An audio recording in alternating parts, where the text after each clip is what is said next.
Sebutkan saudara kita tentang Nahdlatul Ulama NU.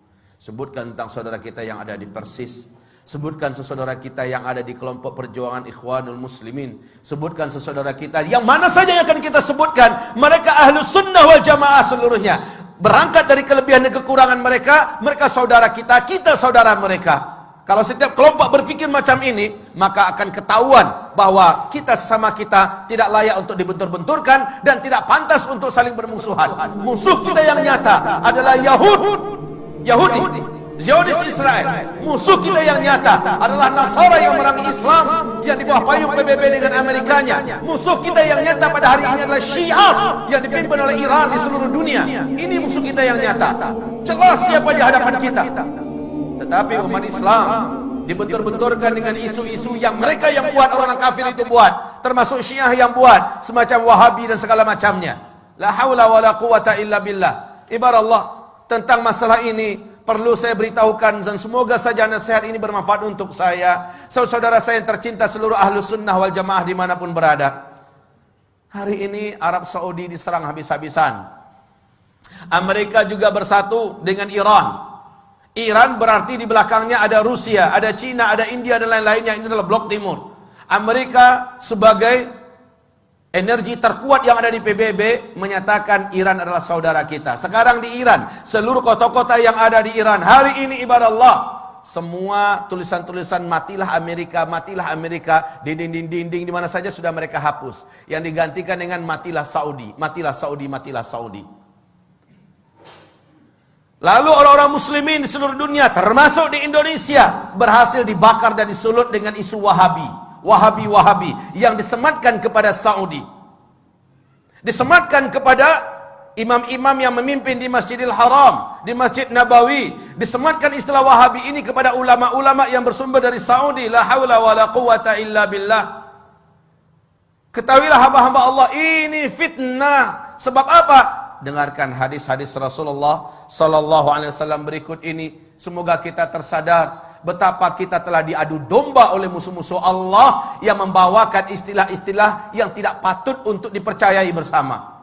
Saya yakin dan berbaik sangka bahwa seluruh yang hadir dalam Jumatan ini, di masjid ini, insya-Allah taala bukan termasuk orang-orang yang mudah disulut dengan paham-paham seperti ini. Tetapi saya berharap melalui media yang ada, media sosial yang ada, dari dunia maya segala macamnya, di seluruh Indonesia bahkan menerobos ke seluruh dunia, sampailah hendaknya nasihat ini, bahwa sesungguhnya isu-isu yang tidak pantas disematkan kepada Islam, khususnya Wahabi-Wahabi, dan menyerang Arab Saudi. Sekali lagi, saya termasuk orang yang benci dengan Arab Saudi.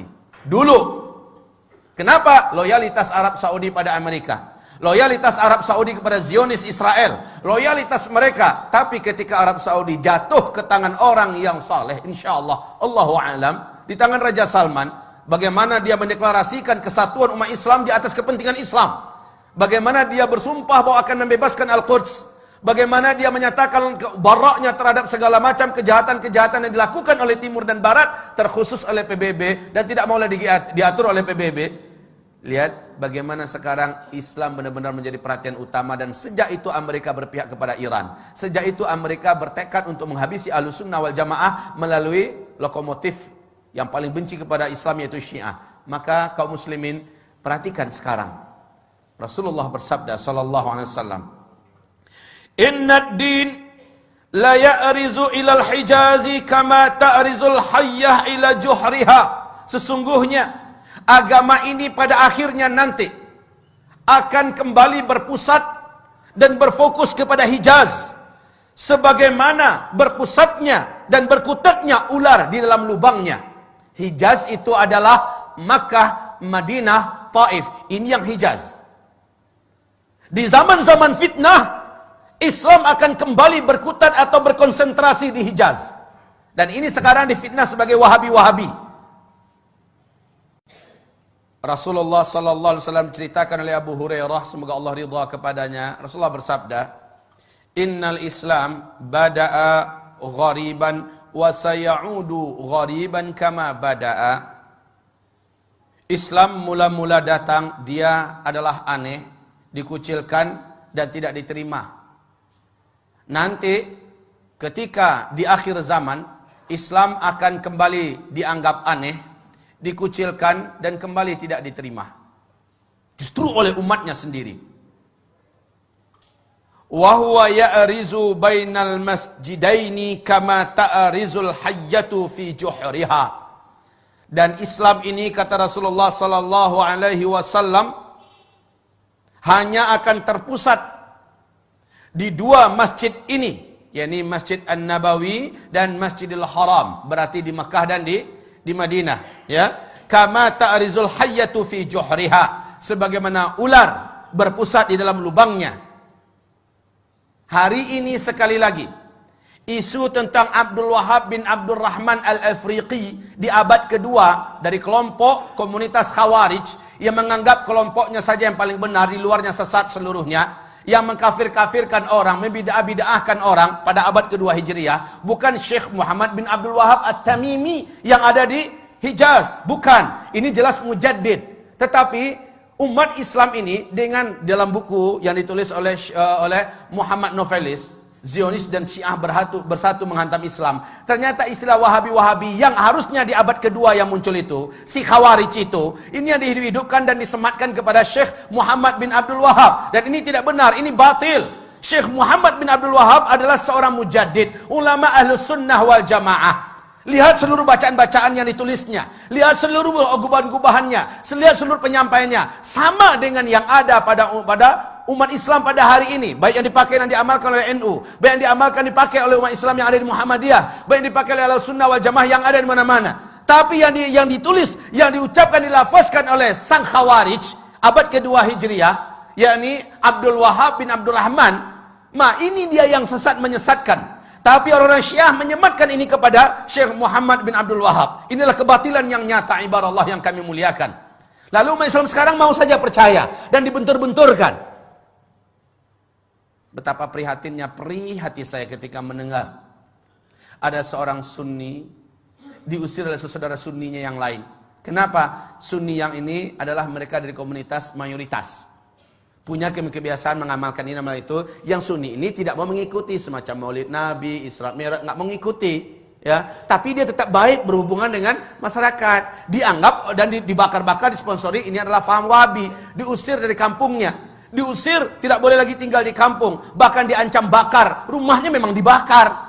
Sampai-sampai ketika disakiti sekeluarga, padahal sama-sama Sunni, yang bertepuk tangan Syi'i, orang Syiah, karena kompor yang mereka nyalakan telah membakar sesama umat Islam. Harusnya kaum muslimin sadarilah, semua sifat-sifat Wahabi yang diceritakan oleh saudara kita yang menyebar di mana-mana 100% ada pada komunitas Syiah. Semua sifat-sifat yang ada pada Wahabi-Wahabi itu ada pada Syiah seluruhnya. Baca tentang Syiah, lihat perangai Wahabi, 100% ada pada Syiah. Yang maling mereka, yang teriak maling mereka dan mengadu domba sesama umat Islam. Sadarlah. Sadarlah. Wahai saudaraku, jangan mau dibentur-benturkan. Cintai saudaramu. Dan kata Rasulullah SAW, La tadkhulul jannah hatta tu'minu. Kamu tidak akan pernah masuk ke dalam surga sampai kamu menjadi orang yang beriman. Wa la tu'minu hatta tahabbu. Dan kamu tidak akan pernah menjadi orang yang beriman sehingga kamu saling mencintai. Kamu tidak akan pernah menjadi orang yang beriman sampai kamu saling mencintai. Saling mencintai ini adalah syarat menjadi orang yang beriman. Ibarat Allah, ma'asyiral muslimin, hamba-hamba Allah yang kami muliakan. Bagaimana, surga mana yang akan kita layak masuki sementara kita membenci sama orang beriman? Surga mana yang pantas kita masuki? Padahal yang pantas menjadi ahli surga hanyalah orang yang beriman. Dan kamu tidak akan sampai dan tidak akan pernah menjadi orang yang beriman sampai kamu mencintai sesama saudara kamu. Perbedaan nama, perbedaan karakter, perbedaan sifat dan sebagainya, jangan dijadikan alasan untuk kita tidak menganggapnya saudara kita. Orang tua kita sama, Al-Quran dan As-Sunnah. Rumah besar kita sama, Islam. Yang prinsip-prinsip kita masih sama. Hanya perbedaan-perbedaan ini jangan sampai kita mau dicabik-cabik. Ini yang menjadikan setan itu, walakin fit tahrishi bainahum, akan tetapi dengan memecah belah dan mengadu domba sesama mereka. Di sini pintunya yang didapat oleh setan ada pada umat ini. Semoga hamba Allah yang menyampaikan diampuni oleh Allah Subhanahu wa taala ketika hamba ini melakukan khilaf dan salah dan berkata-kata.